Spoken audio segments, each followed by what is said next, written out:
stood in my white wedding dress, holding my bouquet with shaking hands, staring at the empty space where my car was supposed to be. It was gone, vanished, stolen, and the strange part was the thief didn't break anything. No window glass, no scratches, no noise, just a clean and silent disappearance, as if the car followed someone willingly. My heart beat so fast that I felt dizzy. That car was my only way to get to the church. Guests were already waiting. The choir was in place. My groom, Henry, was probably checking his watch over and over again, wondering why his bride had not arrived. But I could not move. I could not breathe. I stepped closer to the empty parking spot and saw something that made my whole body turn cold. A small silver keychain lay on the ground, one I knew very well. It belonged to someone I trusted, someone who should never have been near my car that morning. I bent down slowly and picked it up. My hands trembled so hard that I almost dropped it again. Before I could even speak, I felt a shadow behind me, and a deep voice whispered my name. That was when everything truly fell apart. People always think wedding days are perfect and magical. They think nothing can go wrong because love is in the air and everyone is smiling. But my story is different. My story is the kind that makes you look over your shoulder for years. The kind that teaches you that not everyone who hugs you loves you, and not every smile is real. If I had known what was coming, maybe I would have slowed down. Maybe I would have stayed home. Or maybe I would have listened to that strange fear in my chest a week before the wedding, when things started going wrong little by little. It all began 7 days earlier, on a bright Monday morning. The sky was clean, the birds were singing, and I was sure the week would be the happiest of my life. I had just finished ironing the white dress and hanging it by the window when my phone rang. It was my best friend, Anna, shouting with excitement about helping me prepare for the wedding. I laughed as she talked too fast. She always got excited like a little child when something big was coming. She said she wanted to come over every day until the wedding to help me organize gifts, make up bags, and arrange guest lists. I agreed, happy to have her around. But the first strange thing happened that same evening. I was in the kitchen washing plates when I heard a soft noise outside, like someone walking around the window. I wiped my hands quickly and stepped out to check, but when I got outside, the whole place was silent. Almost too silent. Not even the neighbor's dog barked, and that dog barked at butterflies. I tried to ignore it and went back inside. But the next morning, something even stranger happened. My neighbor, old Mr. Dawson, told me he saw a man standing near my car late at night. A tall man in a black jacket. "Did you call me?" I asked him, keeping my voice steady. "I tried," he said, but before I could, he walked away. Didn't look like a thief, more like someone who knew the car. I didn't like his words. Someone who knew the car, who, and why? I shrugged it off because I had so much to do for the wedding, but the thought stayed in the back of my mind like a small shadow. That afternoon, Anna came over again with a huge box of decorations. We spent hours laughing, planning, and imagining how beautiful the wedding would be. She was the one who suggested that I move the car closer to the gate so I wouldn't have to walk far in my dress on the wedding morning.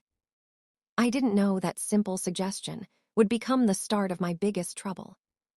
3 days before the wedding, I noticed someone trying to open my backyard gate. When the person saw me coming, they ran away fast. Too fast. Like someone who had been watching the house for days. I tried to chase them, but I couldn't even get close.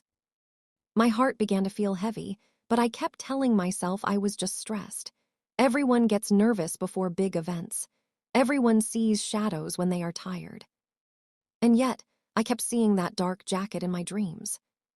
2 days before the wedding, the sky turned gray, and the wind became strange. It was the kind of day where you feel something bad is near but cannot explain why. My phone kept buzzing with calls from the planner, the pastor, the decorator, and relatives. It was too much noise for one brain. But I still missed one strange thing. Someone was trying to ruin my wedding before it even began. On the night before the wedding, I could not sleep. I checked the doors 3 times. I checked the windows. I checked my car. Everything seemed normal, but something in my heart didn't feel right. I even sat outside for a while, watching the street like a guard. I should have trusted my instinct. Because the next morning, my wedding day, the whole nightmare finally came true.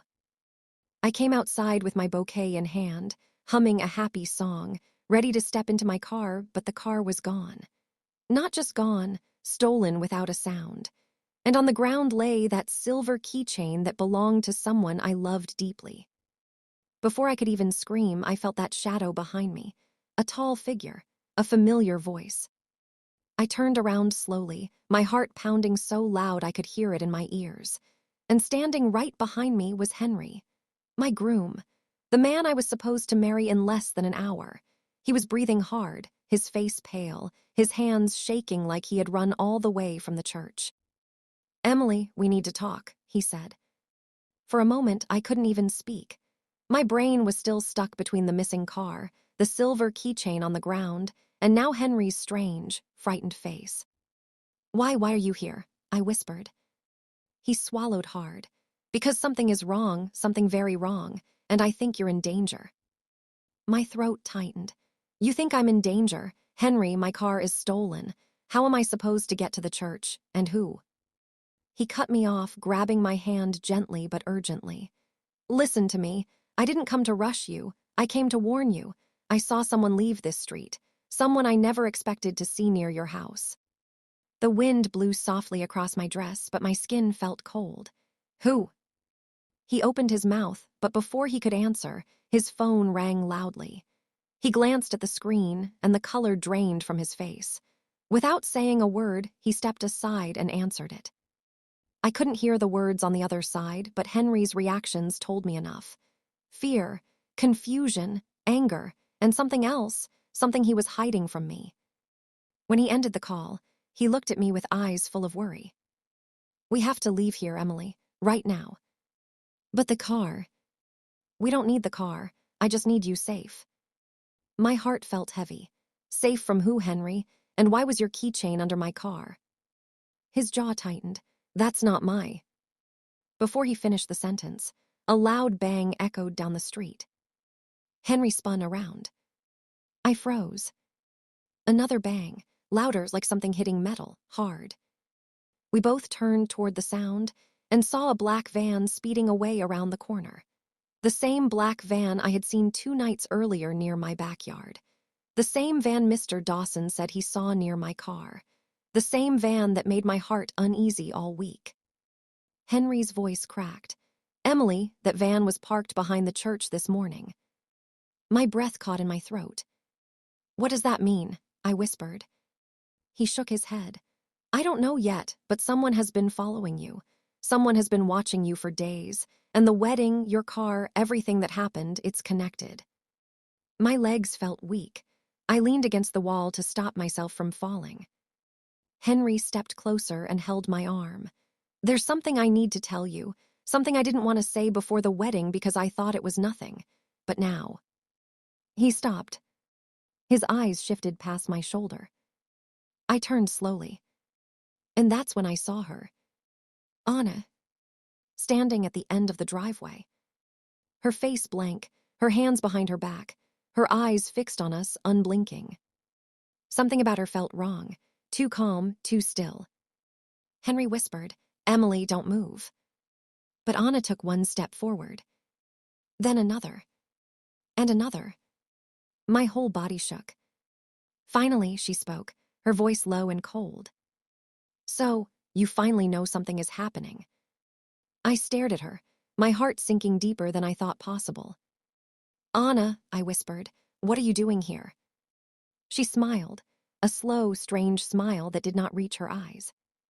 "Let's just say," she said softly, "your wedding day is about to get much worse." And before either of us could respond, she pulled her hand from behind her back. And what she held made my knees almost give out. Anna stepped fully into the sunlight, and when her hand came forward, I felt my breath freeze in my chest. She wasn't holding a weapon. She wasn't holding anything dangerous. But what she held was worse. It was my spare car key. The exact one I had lost a week earlier and assumed I misplaced. The same one I had searched for everywhere, under chairs, inside bags, between cushions. I had even blamed myself for being careless. But now it was sitting calmly in Anna's hand, shining like a cruel truth I did not want to accept. Henry whispered, "Emily, that means she." "I know," I said in a shaking voice, staring at her. "She stole the car." Anna tilted her head slowly, like she was studying me. "I didn't steal your car," she said. "I simply moved it somewhere safe." Safe? My mind spun. "What are you talking about?" I asked. "Who gave you the right to touch my car at all?" She laughed softly, the kind of laugh that didn't feel human. "Emily, you're asking the wrong question. The real question should be, why did I have to?" Henry stepped in front of me, putting himself between us. "Anna, give her the key and leave. Now." She raised one eyebrow. "Or what? You'll call the police. You'll cancel the wedding." The way she said, "wedding," made my skin crawl, like she knew something about it that we didn't. She took another step forward. Henry tensed. Then she said something that chilled me to the bone. "You don't understand yet, do you? The car disappearing was not the problem. It was only the warning." Warning. The word felt heavy, dangerous, and full of hidden meaning. "What warning?" I asked softly. "What are you trying to tell me?" Anna's strange smile vanished. Her face hardened, and her voice became low and sharp. "The person who wants to stop your wedding doesn't just want the wedding to fail. They want your life to fall apart." I felt my knees weaken. Henry grabbed my hand tightly. "Anna," Henry said, "who is trying to ruin the wedding, and why would you help them?"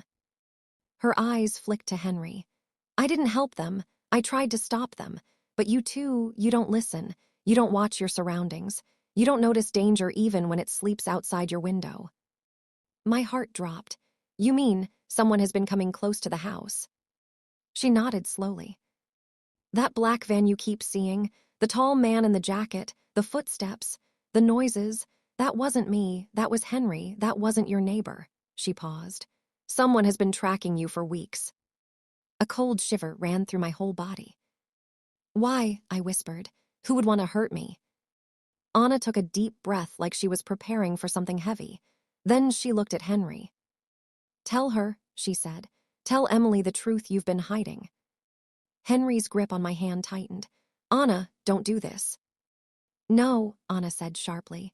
"She deserves to know now, before things get worse." My heart felt like it was hanging by a thread. "Henry, what is she talking about?"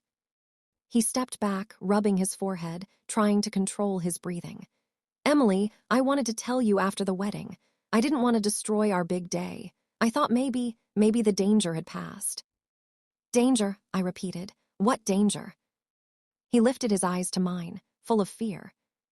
"It started 6 months ago," he said quietly. "A man began following me, watching me, sending messages, threatening me, and I thought it had nothing to do with you, so I tried to handle it alone." "Why would someone threaten you?" I asked, shaking. He hesitated. Then he opened his mouth. But before he could say a word, someone shouted from down the street. "Hey, you three, move." We turned sharply. Mr. Dawson, the old neighbor, came running toward us as fast as his shaky legs could go. He pointed behind us, screaming louder this time. "Run, get away from the house." Henry grabbed my hand. "What's happening?" I cried. Mr. Dawson screamed again. "There's someone inside your house." I felt the world stop. Inside. Inside my house. Henry pulled me backward. Anna's face turned white. And then, a loud crash came from the living room window. Glass exploded outward, and a figure in a dark jacket climbed out. The same figure from the van. The same figure from the backyard. The same figure who had been watching me for days. The figure landed on the ground and started running straight toward us. Henry didn't think. He yanked my hand and pulled me behind him so fast I almost fell. Anna stepped backward too, her eyes wide with fear, her mouth trembling like she suddenly regretted everything she had done. The man in the dark jacket ran toward us with long, powerful strides. I could hear his heavy boots hitting the pavement. Thump, thump, thump, each step faster than the last. His hood covered most of his face, but his jawline looked strong, sharp, angry. "Emily, get behind the tree," Henry shouted. But I couldn't move. My legs felt frozen, like my bones had turned to ice. "Gio!" Henry yelled again, louder. The man reached into his jacket. I screamed. Henry rushed forward, pushing me to the side. Anna moved too, trying to block the man's path. But he shoved her so hard, she hit the ground with a cry. The man stopped just a few feet from us, breathing hard, eyes hidden under the shadow of his hood. "Emily," he said in a low, rough voice, "you need to come with me, now." My heart dropped into my stomach. He knew my name. Henry stepped in front of me. "You're not taking her anywhere." The man tilted his head slightly. "You think you can protect her, after everything you did?" Henry froze. I stared at Henry, what everything. But Henry didn't answer. He didn't look at me. He kept his eyes on the stranger. The man took one slow step closer. "Emily," he said again, softer this time, "you're in danger. You shouldn't trust the people around you, especially not today." My breath shook. "Who are you?" He didn't reply. Instead, he pointed at Anna, still sitting on the ground, holding her elbow in pain. "She knows why I'm here," he said. "She's been trying to stop me, but it's too late now." Anna's eyes went wide. "Don't listen to him, he's lying." He chuckled. "You really want to play this game, Anna?" Something about the way he said her name made me feel sick. Henry tried to move closer to him, but the man stepped back and reached into his jacket again, this time slower, calmer. Henry lifted his hands slightly, trying to show he wasn't attacking. But instead of a weapon, the man pulled out a small, folded paper. He held it out toward me. "Take it," he said. "Read it, then you'll understand everything." I didn't move. The paper felt dangerous, heavy, like it had the power to break my whole life apart. Henry whispered, "Emily, don't." Anna shouted, "Emily, take it. You need to know the truth." I stared at both of them, two people I thought I trusted, both saying opposite things. My head spun. The man grew impatient. "You have 5 seconds to take this before everything gets worse." I slowly reached out my hand, my fingers shaking. But before I could touch the paper, Henry slapped it out of the man's hand. "No," he shouted. "She's not reading anything from you." The paper fell to the ground, fluttering like a dying leaf. The man's eyes darkened, his whole face changed. A frightening calm settled over him. "You just made the biggest mistake of your life," he said quietly. Anna scrambled to her feet. "Henry, why would you do that? She deserved to see it." Henry ignored her. "Emily, stay behind me." But the man suddenly reached into his jacket again, this time fast, and pulled out something small, black and shiny. Henry lunged forward to grab him. Anna screamed.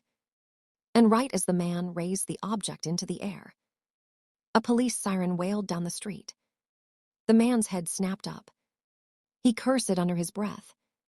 Then he turned and sprinted toward the black van at the end of the road. Henry tried to chase him, but the man was too fast. He jumped into the van, slammed the door shut, and the engine roared to life. The van tore down the street, tires screeching, smoke rising. I collapsed to my knees. My whole body shook uncontrollably. Anna ran to me, grabbing my shoulders. "Emily, are you okay? Did he touch you?" I couldn't answer. I could only stare at the small folded paper still lying on the ground, untouched. The police car turned the corner, speeding toward us. Henry bent down quickly and grabbed the paper before I could. "Henry," I whispered. He stuffed it into his pocket. And when he looked at me, I saw guilt in his eyes. Real guilt. Before I could say anything, the police car screeched to a stop in front of us, and 2 officers jumped out. "Is everyone okay?" one asked. "We got a call about an intruder and a stolen car." I tried to speak, but my voice came out in pieces. My car, my wedding. Someone is after me." The officer crouched beside me. "Ma'am, you're safe now. Tell us what happened."